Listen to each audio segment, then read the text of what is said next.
रहीम। अस्सलाम वालेकुम स्टूडेंट आज की इस वीडियो में हम 7th क्लास की मैथ यूनिट 1 सेट्स एक्सरसाइज 1.6 इंशाल्लाह ताला कंप्लीट एक्सरसाइज सॉल्व करेंगे। इस एक्सरसाइज में हमने करना क्या है कि हमने वेन डायग्राम के ज़रिए अपने सेट्स को रिप्रेजेंट करना है। यानी कि हमें सेट्स गिवन हैं, उनको हमने यूनियन करना है, इंटरसेक्शन करना है, सब्ट्रैक्ट करना है और कॉम्प्लीमेंट भी करना है। किसके ज़रिए? पहले हमने वैसे ही उसके एलिमेंट्स को हम सेट करते थे, लेकिन अब हमने इस तरीके से वेन डायग्राम के ज़रिए इसको रिप्रेजेंट करना है। तो चलें स्टार्ट करते हैं। पार्ट ए है हमारे पास, find the following and represent operations of union, difference and intersection through Venn diagram. वही बात जैसे मैंने आपको बताया कि हमने यूनियन और इंटरसेक्शन किसके ज़रिए? वेन डायग्राम के ज़रिए सॉल्व करना है। तो हमारे पास क्वेश्चन 1 है, let A is equal to B is equal to, then हमने क्या करना है? ए यूनियन बी करना है। तो ये दोनों हमारे पास सेट्स गिवन हैं। हमने पहले इसको जैसे हम पहले सॉल्व करते थे इसके नंबर्स के हिसाब से सॉल्व कर लेते हैं, फिर बाद में हम इसको वेन डायग्राम की सूरत में सॉल्व करेंगे। तो हमने ए यूनियन बी जब हम करते हैं तो हम क्या करते हैं? सेट ए और बी में जितने भी एलिमेंट होते हैं उसको हम तरतीब से लिखते हैं, ठीक है। तो यहाँ पे अगर हम इसका आंसर लिखें तो हमारे पास क्या आएगा? 1 2 3 4 5 6 7 एंड 8। मैंने डायरेक्ट सॉल्व कर लिया है। अगर हम ए यूनियन बी को सॉल्व करें तो इसका जो हमारे पास आंसर आएगा 1 to 8 तक ऑल नंबर्स आएंगे, ठीक है। तो यहाँ पे है हमारे पास ये आंसर है। इस आंसर को देखते हुए आपने क्या देखा कि हमारे पास जितने भी ए के एलिमेंट हैं और जितने भी बी के एलिमेंट हैं ये सभी हमारा आंसर है। तो वेन डायग्राम में हमने क्या करना होता है? पहले एक रेक्टेंगल शेप में बनानी होती है। रेक्टेंगल शेप ये हमारे पास क्या होता है? यूनिवर्सल सेट होता है। कौन सा होता है? Universal set. ये हम यहाँ पे अभी नहीं लिखते। अभी हमने क्या करना है? सिर्फ ए यूनियन बी करना है। तो ए यूनियन बी में जितने भी एलिमेंट्स हैं मौजूद हैं, लेकिन आपने ये भी ध्यान में रखा होगा ऐसा कोई भी एलिमेंट सेम नहीं है दोनों में, ठीक है। अगर दोनों में सेम एलिमेंट होता तो हम किस तरीके से बनाते? इस तरीके से ओवरलैपिंग करते, ठीक है। लेकिन हम ओवरलैपिंग नहीं करेंगे, हम डिसजॉइंट सेट्स की तरह से इसकी वेन डायग्राम बनाएंगे। डिसजॉइंट सेट कौन से होते हैं? जैसे कि दोनों सेट जो होंगे वो अलग अलग होंगे। अब ये क्या है? ये हमारे डिसजॉइंट सेट है, मतलब दोनों अलग अलग हैं। दोनों की जो डायग्राम है, अशकाल हैं, वो क्या है? यानी कि थोड़ा सा फासले पे रख के बनाएंगे। लेकिन हमारा क्या है? हमारा ये पूरा ही आंसर होगा जितने भी ए के एलिमेंट है। तो ये हमारे पास सेट ए है, ये हमारे पास सेट बी की डायग्राम है। तो ए के हमारे पास कौन कौन से एलिमेंट है? 1 3 5 7। और बी के जो एलिमेंट है हमारे पास हैं 2 4 6 8। लेकिन इसमें हमारा जो आंसर होगा हमने उसमें क्या करना है? उसको हमने फिल करना है। यानी कि आप अगर कॉपी में बनाएंगे तो आपने इसमें कलर कर देना है, कोई भी अच्छा सा कलर आप कर देना, जिससे क्या होगा? अच्छा लगेगा। अभी मैं तो बोर्ड पे आपको बना के सिखा रही हूँ। तो जस्ट आपने क्या करना है? पहले इस पर कलर कर लेना है, फिर आपने इसके नंबर्स को लिखना है। यानी कि जो अगर ये दोनों हमारा आंसर है तो हम इन दोनों पे क्या करेंगे? कलर कर देंगे। अब हमारे पास है इसका क्वेश्चन 2 है, ए इंटरसेक्शन बी। तो ए का सेट है हमारे पास और बी का सेट है। इंटरसेक्शन कब होता है? जब इन दोनों में जो एलिमेंट होते हैं सेम होते हैं, वो हमारा आंसर होता है। यहाँ पे तो कोई भी ऐसा एलिमेंट नहीं है जो सेम हो, तो हम इट मीन्स हमारा आंसर क्या है? 0 या फिर खाली सेट, ठीक है। खाली सेट है हमारा आंसर। तो ऐसी सूरत में हमने क्या करना होगा? हमने एक रेक्टेंगल शेप बनानी होती है, उसको हमने रिप्रेजेंट करना है। पहले हमने सेट ए लिखना है एंड सेट बी लिखना है, ठीक है। Set A and set B दोनों में सेम एलिमेंट नहीं है, इसलिए हमने सेम उसी तरीके से करना है। लेकिन हमने अभी इस पर कलर्स नहीं करने। क्यों? कलर्स जब करते जब हमारा आंसर होता है, इनमें कोई भी आंसर होता तो जो हमारा आंसर वाला पार्ट होता है उसको हम थोड़ा सा कलर शेडो दे देते हैं। यहाँ पे हम इसको कलर नहीं करेंगे क्योंकि हमारा इन दोनों में से कोई भी आंसर नहीं है, ठीक है। ये हमारा क्या है? A intersection B.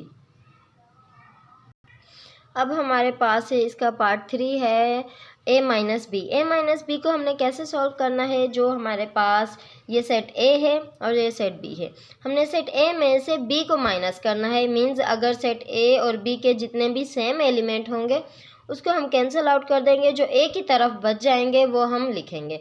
अब यहाँ पे तो कोई भी ऐसे एलिमेंट नहीं है जो दोनों में कैंसिल आउट हो रहे हैं, तो इट मीन्स जो जितना भी जो ए के एलिमेंट्स हैं ये सभी हमारा आंसर है। तो सेट ए क्या है, हमारा आंसर है। तो इसको हम कैसे बनाएंगे, हमने क्या करना है, इसको वेन डायग्राम के ज़रिए एक रेक्टेंगल शेप बनानी है। हमने लिखना है सेट ए सेट बी, ठीक है, इनके एलिमेंट लिखने हैं। देन हमारा जो आंसर वाला पार्ट क्या है, वो सेट ए जो होगा ये सारा हमारा आंसर है, इसलिए हम इसको क्या करेंगे, शेडो कर देंगे। आपने अच्छे से इसको क्या करना है, शेडो कर देना है। कोई दूसरा कलर लेना है जिससे अच्छा सा शेडो आ जाए, ठीक है। ये तो जस्ट मैं आपको समझाने के लिए कर रही हूँ, आपने पहले इसको शेडो करना है। मीन्स यहाँ पे मैं अगर यहाँ पे शेडो कर देती हूँ अच्छा सा, ये हो गया। अब मैं इसमें जो हमारे एलिमेंट्स हैं, जो आंसर है हमारा 1 3 5 7, इस तरीके से आपने कलर करना है और फिर इसके एलिमेंट्स लिखने हैं। जो हमारा आंसर वाला पार्ट होगा उसको कलर करना है, जो आंसर नहीं है उसको हमने कलर नहीं करना, ठीक है। तो अगर हम a माइनस बी करेंगे तो हमारा जो आंसर होगा वो सेट ए होगा। जितने भी एलिमेंट है ये सब हमारा आंसर है, तो इसलिए हमने इसको कलर कर दिया है। ये हमने इसको रिप्रेजेंट कर लिया है। नेक्स्ट है हमारे पास, अब ये भी उसी तरीके से करना है। अब हमने b में से a को माइनस करना है, तो अगर हम b के एलिमेंट में से a के एलिमेंट को माइनस करेंगे तो सेम एलिमेंट तो कोई भी नहीं है, तो इसलिए जितने भी हमारे पास b की तरफ एलिमेंट हैं ये सब हमारा आंसर होगा, ठीक है। जो सेट b है ये पूरा हमारा आंसर होगा, इसलिए हम इसको वेन डायग्राम के ज़रिए कैसे लिखते हैं, हमने लिखा set a set b minus A करेंगे। हमने क्या करना है, b माइनस ए, तो हम पहले यहाँ पे b के सेट को लिख लेते हैं ए, तो हमने जो हमारा आंसर होगा वो सेट बी होगा, ठीक है। तो हम इसको थोड़ा शेडो कर देते हैं, आप अच्छे से कलर करना, ठीक है। तो यहाँ पे है हमारे पास जो बी के एलिमेंट्स हैं वो हैं 2 4 6 8, ये हमारा आंसर है। और जो ए के एलिमेंट्स है ये हमारा आंसर नहीं है, लेकिन हमने इसके एलिमेंट्स को भी लिखना है, ठीक है। बस शेडो उस पार्ट को करना है जो हमारा आंसर होगा। तो अब हमारे पास है क्वेश्चन नंबर 2। तो इसके सेट्स चेंज है करना हमने सेम वैसे ही है। तो स्टूडेंट्स, अगर आप अच्छे से यूनियन, इंटरसेक्शन और सब्ट्रैक्शन एंड कम्प्लीमेंट इन सबको सॉल्व करना जानते हैं तो ये एक्सरसाइज आपके लिए बिल्कुल भी मुश्किल नहीं है, ठीक है। जस्ट हमने पहले आंसर फाइंड करना होता है और जो हमारा आंसर होता है उसको हमने शेडो पार्ट में लिख देना होता है। और हमने ये भी देखना होता है कौन से सेट्स डिसजॉइंट हैं, ओवरलैपिंग है। ओवरलैपिंग मतलब अगर दोनों के एलिमेंट सेम होते तो वो हमारे सेट्स ओवरलैपिंग होते, ठीक है। तो आगे अगर ऐसा कोई सवाल आएगा तो मैं आपको करके बता दूंगी। तो यहाँ पे फ़िलहाल हमने सेम उसी तरीके से करना है। सेट हमारे पास W यूनियन X करना है। तो W का सेट जो है हमारे पास ABC है और X का जो सेट है वो हमारे पास U, इसके जो एलिमेंट हैं U V and W है। अब हमने क्या करना है, वेन डायग्राम के ज़रिए इसको भी रिप्रेजेंट करना है W यूनियन X। तो हमने जो एक सेट बनाया है ये है W और ये है X, ठीक है। तो W में जो हमारे पास एलिमेंट हैं वो है A B C। सॉरी, इसको मैं शेडो कर देती हूँ क्योंकि जो अगर हम यूनियन करते हैं तो ये दोनों सेट ही हमारा आंसर होगा। बस हमने क्या करना है, तरतीब से लिख देना है। मिसाल के तौर पे यहाँ पे देखते हैं, हम करके आपको समझा देती हूँ अच्छे से। हमारे पास अगर हम W यूनियन X करेंगे तो हमारे पास क्या आंसर आएगा। हमने सेट W लिखा A B C union X का सेट लिखा U V and W। तो इन दोनों का अगर हम यूनियन करेंगे तो हमारा जवाब क्या आएगा, A B C U V and W। तो ये सब हमारा आंसर आएगा। तो इस हिसाब से हमारे पास जो जितने भी एलिमेंट है दोनों सेट्स में तो ये सारा ही हमारा आंसर है। तो इसलिए अगर ऐसी सूरत होगी तो हमने क्या करना है, दोनों के जो जितने भी वेन डायग्राम के ज़रिए उनके सेट्स बनाने हैं और जो सारा उसको फिल कर देना है, ठीक है। और जो हमारे जो आंसर है सभी एलिमेंट हैं तो हमने क्या कर देना है, W का जो सेट है A B C and U V and W, ये दोनों ही हमारा आंसर है। तो इसलिए इन दोनों को हमने क्या कर देना है, शेडो पार्ट में लिख देना है, शेडो कर देना है, ठीक है। कलर करके आपने इसके एलिमेंट्स लिख देने हैं, बहुत इजी है। नेक्स्ट वन हमारे पास जो क्वेश्चन है W इंटरसेक्शन X। तो हमने इस तरीके से इसको सॉल्व कर लिया ताकि आपको अच्छे से समझ आ जाए। जब हम W इंटरसेक्शन X करेंगे तो इन दोनों में कोई भी ऐसा एलिमेंट नहीं है जो सेम है, तो इसलिए हमारा जो आंसर है वो है खाली सेट है। जब हमारा आंसर ऐसी सूरत में खाली सेट हो तो हमने डायग्राम सेम उसी तरीके से बनानी है, लेकिन जस्ट उसको कलर नहीं करना, ठीक है। W इंटरसेक्शन X, तो ये हमारे पास W है, ये हमारे पास X है। आप इस तरीके से नहीं बनाना जैसे मैं गंदा सा बना रही हूँ, आप अच्छे से बनाना कंपास या प्रकार की मदद से, कंपास कहते हैं उसको या प्रकार भी कहते हैं, उसकी मदद से आपने अच्छे से सर्कल बना के या कोई किसी चीज़ की मदद से बना लेना, अच्छे से अपना नीट करके काम करना अपनी फेयर कॉपी में या जैसे भी आप करते हैं, ठीक है। तो यहाँ पे हमारे पास जो W है हमारे पास ABC एंड X है हमारे पास UV एंड W, ये हमारा आंसर है, ठीक है।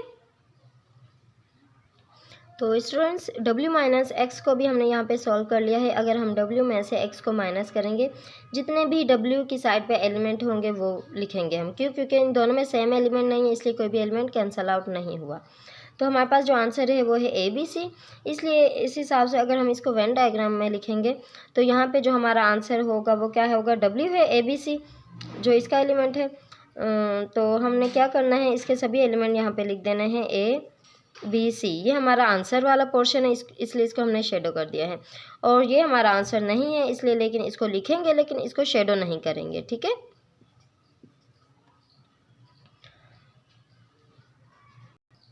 तो स्टूडेंट्स क्वेश्चन 2 का हमारे पास पार्ट 4 है X माइनस W। इसको भी जब हम सॉल्व करेंगे, माइनस करेंगे, तो हमारे पास जो X की तरफ एलिमेंट होंगे ये हमारा आंसर होगा UVW। ये हमारा आंसर है। तो हमने इसको वेन डायग्राम के ज़रिए कैसे लिखना है, सेम एक ही मेथड है, लेकिन क्या होता है कि बस हमने सारे सवाल हल करके देने होते हैं ताकि कोई भी बच्चा कहीं पे अटक ना जाए। अक्सर बच्चे होते हैं क्लास में, हर तरह के बच्चे होते हैं, कोई ज़्यादा होशियार होते हैं, कोई कम होशियार होते हैं, तो इसलिए हमारी कोशिश होती है कि हर बच्चे को समझ आ जाए। तो इस तरीके से समझाएं कि कोई भी बच्चा हो कि वो रह ना जाए किसी सवाल से, कि कोई चीज़ उनको ना समझ आए।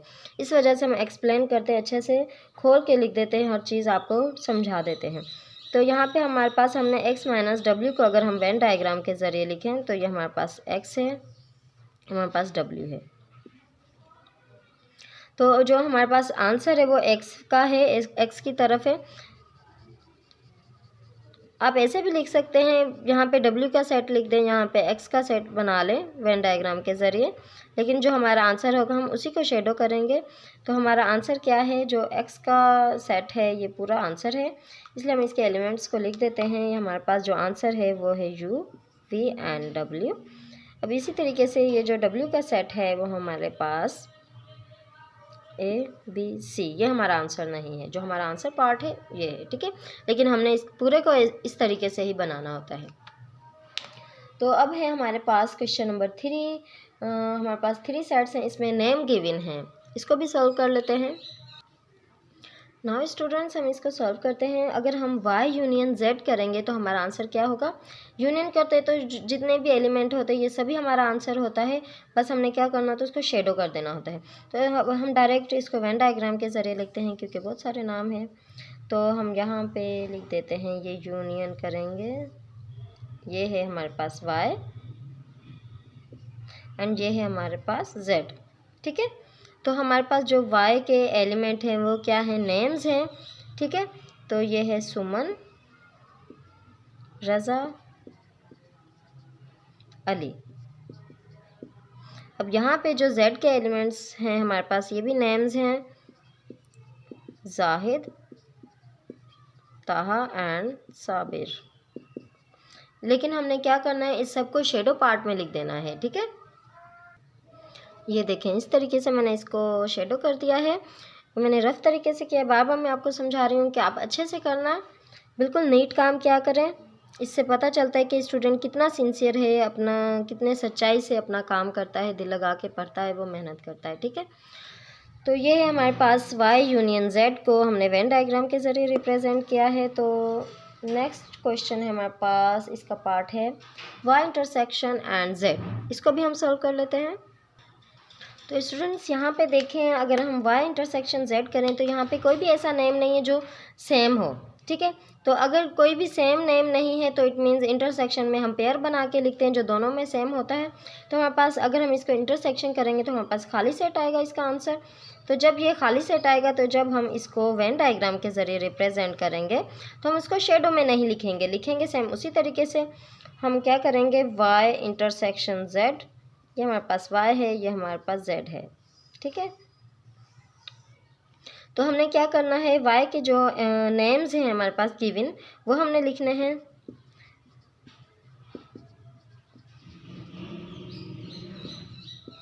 एंड जो z के एलिमेंट्स हैं यानी कि नेम्स का सेट है हमारे पास,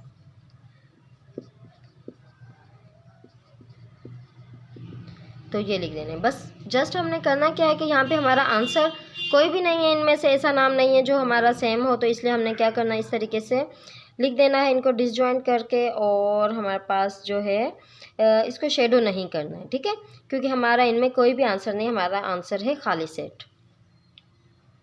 so now students next one part is y minus z।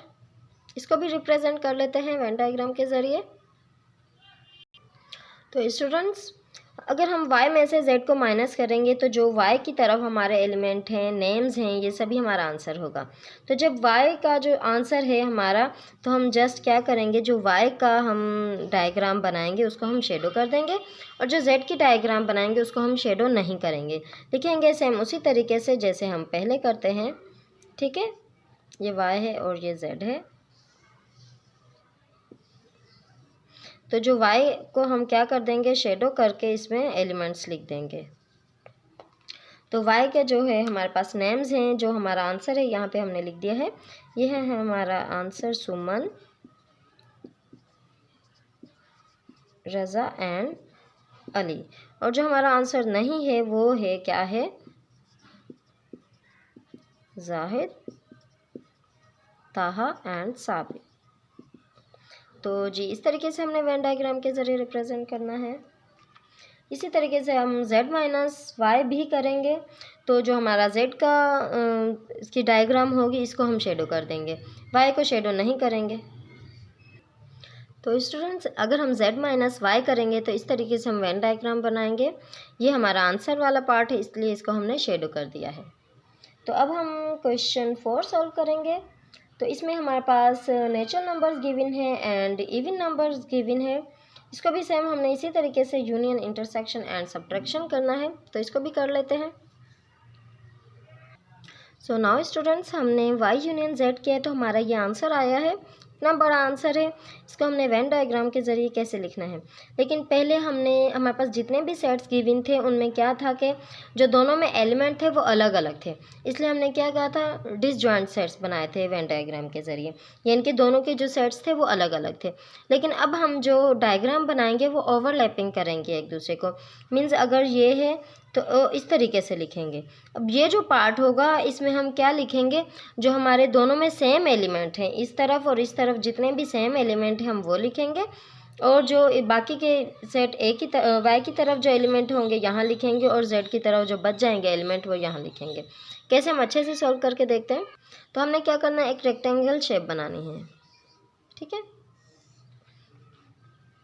इस शेप में हमने क्या करना है, हमने y यूनियन z करना है। क्या करना है, y यूनियन z। तो यहाँ पे हम y के जो डायग्राम बनाएंगे और यहाँ पे z की डायग्राम बनाएंगे।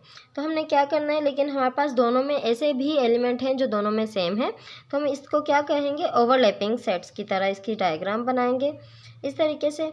अब पहले हम वो एलिमेंट लिख लेते हैं जो दोनों में सेम है। दोनों में सेम कौन से हैं, हमारे पास है 2, उसके बाद जो सेम है वो हमारे पास 4, उसके बाद 6, उसके बाद 8, उसके बाद है हमारे पास 10, उसके बाद है हमारे पास 12। यहाँ पे हम इस तरीके से लिख लेते हैं 2, 4, 6, 8, 10 एंड 12। ये हमारे पास जो भी एलिमेंट्स हैं वो सेम हैं दोनों में। ठीक है, इसमें भी z में भी मौजूद है और y में भी मौजूद है। अब जो y की तरफ रिमेनिंग एलिमेंट्स हैं वो हम लिखेंगे नंबर्स। यहाँ पे हमारे पास है 1, 2 हमने लिख लिया है, समझो ये y का पोर्शन है, इसमें हमने 2 लिखा हुआ है। हमारे पास बच गया 3, 4 यहाँ पे ऑलरेडी मौजूद है, हमने लिखना है 5, 6 मौजूद है, 7, 8 मौजूद है, 9, 10 मौजूद है, 11 के बाद हमारे पास 12 तक ही था सेट वाई के पास। अब यहाँ पे हमारे पास z की तरफ जो एलिमेंट्स बच गए थे वो हमारे पास था 2 4 6 8 10 12 के बाद है यहाँ पे हमारे पास है 14 एंड 16। ठीक है, तो ये रिमेनिंग एलिमेंट थे। तो यहाँ पे अगर हम देखें, यहाँ पे अगर हम इसको छोड़ दें, यहाँ पे देखें, यहाँ पे वो सभी एलिमेंट है जो हमारे पास z में मौजूद है। ठीक है, ये देखें 2 4 6 8 10 12 14 एंड 16 सब इवन नंबर्स हैं। अगर हम इसको थोड़ी देर छुपा दें, ठीक है, इसको देखें, अब इस सर्कल को देखें, तो यहाँ पे हमारे पास वो सभी एलिमेंट हैं जो y में मौजूद हैं, 1 2 3 4 5 6 7 8 9 10 11 एंड 12। तो इस तरीके से, लेकिन यहाँ पे हमारे पास वो एलिमेंट हैं जो हमारे पास दोनों सेट्स में मौजूद हैं।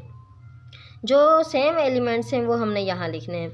अब बारी हमारा आंसर क्या है, हमारा आंसर तो ये सभी एलिमेंट हैं, तो इसलिए हमने क्या करना है, इस सब को ही शेडो कर देना है। यहाँ पे आप थोड़ा सा अलग शेडो कर दें, यहाँ पे अलग शेडो कर दें, दोनों अलग कलर्स में शेडो कर दें तो ज़्यादा अच्छा होगा। ठीक है, लेकिन क्या है, हमने क्या करना है, इसको शेडो करना है, तो आप अच्छे से शेडो कर लेना। यहाँ पे मैंने शेडो नहीं किया इसको।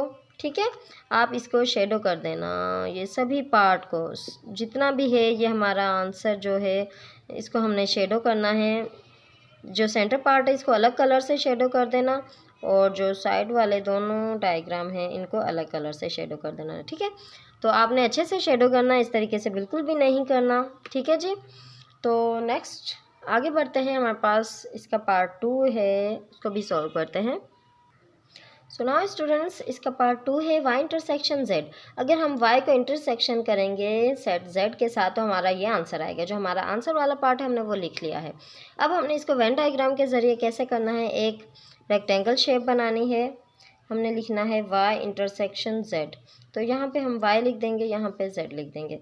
ये दोनों में सेम एलिमेंट है, तो ये जो सेंटर में आएंगे वो होंगे, हम इसको ऐसी सूरत में अगर हमारे पास दो सेट्स हों उसको हम क्या कहेंगे, ओवरलैपिंग सेट्स। तो यहाँ पे हम लिख देंगे 2 4 6 8। सॉरी, पहले हम इसको शेडो कर लेते हैं क्योंकि ये हमारा आंसर वाला पार्ट है, इसलिए हम इसको शेडो कर लेते हैं। जो हमारा आंसर वाला पार्ट होता है हम उसको शेडो कर लेते हैं, और जो आंसर वाला पार्ट नहीं होता हम उसको शेडो नहीं करते। डायग्राम से हम उसी तरीके से बनती हैं। तो यहाँ पे हमने लिख देना है 2 4 6 8 10 12। ये मैंने डायरेक्ट इसलिए लिख दिया क्योंकि ये ऐसा एलिमेंट है जो दोनों सेट्स में मौजूद हैं। ठीक है, तो यहाँ ये हमारे पास सेंटर में आएंगे, और यहाँ पे हमारे पास वो एलिमेंट आएंगे जो y की तरफ मौजूद है, बाकी के जो रिमेनिंग एलिमेंट हैं इनके अलावा। तो 2 यहाँ पे है हमारे पास, हमने 1 लिख दिया, 3 लिख दिया, 4 है हमारे पास, 5 लिख दिया, 6 है, 7 8 है, 9 10 है हमारे पास, 11 लिख दिया। तो यहाँ पे 1 से लेके 12 तक काउंटिंग है, नेचुरल नंबर्स हैं।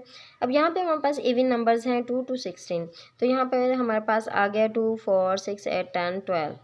12 के बाद है हमारे पास 14 एंड हमारे पास 16। ये दो जो है इसके एलिमेंट हैं ये बच गए थे, ये हमने यहाँ पे लिख दिए। मैंने जैसे आपको समझाया था, ये हमारे पास पूरे जो z में एलिमेंट्स हैं और ये वो एलिमेंट्स हैं जो हमारे पास y में। लेकिन ऐसी सूरत में जो सेट्स होते हैं उनको हम कहते हैं ओवरलैपिंग सेट्स। तो जो हमारे पास आंसर है वो है हमारे पास इसका शेडो पार्ट। इस तरीके से हम इसको वेन डायग्राम के ज़रिए रिप्रेजेंट करेंगे। तो जी इसका पार्ट 3 है y माइनस z, इसको भी हम सॉल्व कर लेते हैं। So students, y minus z को जब हम सॉल्व करेंगे तो हमारा ये आंसर आएगा। तो इसको हम वेन डायग्राम में कैसे लिखेंगे, जो हमारे पास दोनों में सेम एलिमेंट है उनको हम यहाँ लिखेंगे। हमारे पास है 2 4 6 8 10 12। ठीक है, और जो यहाँ पे बच जाएंगे वो एलिमेंट हम यहाँ पे लिखेंगे। हमारे पास है 14 एंड 16। और यहाँ पे जो एलिमेंट हैं आप ध्यान यहाँ पे देखें, ये जितने भी एलिमेंट हैं ये यहाँ पे आएंगे। ठीक है, y की तरफ जो रिमेनिंग एलिमेंट हैं वो हम यहाँ पे लिखेंगे। तो इस वजह से हम क्या कहेंगे, जो हमारा आंसर वाला पार्ट है वो यहाँ पे आएगा। ठीक है, तो इसलिए इसको हम क्या कर लेते हैं, शेडो कर लेते हैं। जो हमारा आंसर वाला पार्ट होता है उसको हम शेडो कर लेते हैं, बस करना हमने सेम एक ही तरीके से होता है। तो इसको हमने शेडो कर दिया है। तो यहाँ पे हम इसके एलिमेंट्स को लिख देते हैं। हमारे पास जो है 1 3 5 7 9 एंड 11। तो ये हमारा आंसर वाला पार्ट है। ठीक है, y minus z। So now students, अगर हम z में से y को माइनस करेंगे तो जितने भी सेम एलिमेंट हैं उनको हम कैंसिल आउट कर देंगे। जो z की तरफ रिमेनिंग एलिमेंट होंगे वो उनको हम लिखेंगे। तो अगर हम 12 तक जो यहाँ पे जितने भी एलिमेंट है वो कैंसिल आउट हो जाएंगे तो हमारे पास जो रिमेनिंग एलिमेंट होगा वो 14 एंड 16 होगा। तो हमारा जो अगर हम z में से y को माइनस करेंगे तो हमारा आंसर ये आएगा 14 एंड 16। अब इसी तरीके से इसको अगर हम वेन डायग्राम के ज़रिए रिप्रेजेंट करें तो हमने सेम वो उसी तरीके से लिखना है जैसे हमने पहले किया है। जस्ट हमने जो हमारा ये आंसर वाला पोर्शन है इसको हमने शेडो कर देना है। सो स्टूडेंट्स, इस तरीके से हमने सॉल्व करना है। तो ये हमने रिप्रेजेंट कर लिया है z माइनस वाई को, ये हमारे पास y सेट है, ये z है। तो जो हमारा आंसर वाला पोर्शन है उसको हमने शेडो कर दिया है। ठीक है स्टूडेंट्स, तो वीडियो जो है काफ़ी लंबी हो रही है, इस वजह से हम क्या करते हैं, इसका पार्ट ए सॉल्व करते हैं, पार्ट बी इंशाल्लाह ताला हम नेक्स्ट वीडियो में सॉल्व करेंगे। तो आपको कैसा लगा हमारा पढ़ाने का अंदाज़? तो हम कोशिश करते हैं कि थोड़ा जल्दी भी हो सके और हर चीज़ एक्सप्लेन हो सके। अगर आपको हमारा पढ़ाने का अंदाज़ अच्छा लगा तो ज़रूर कमेंट करके बताना, और अगर नहीं अच्छा लगा तब भी बता देना, तो हम कोशिश करेंगे कि मज़ीद अच्छे से आपको समझाएं। तो जी फिर मिलेंगे अगली वीडियो में। अपना बहुत सारा ख्याल रखना। अल्लाह हाफिज़।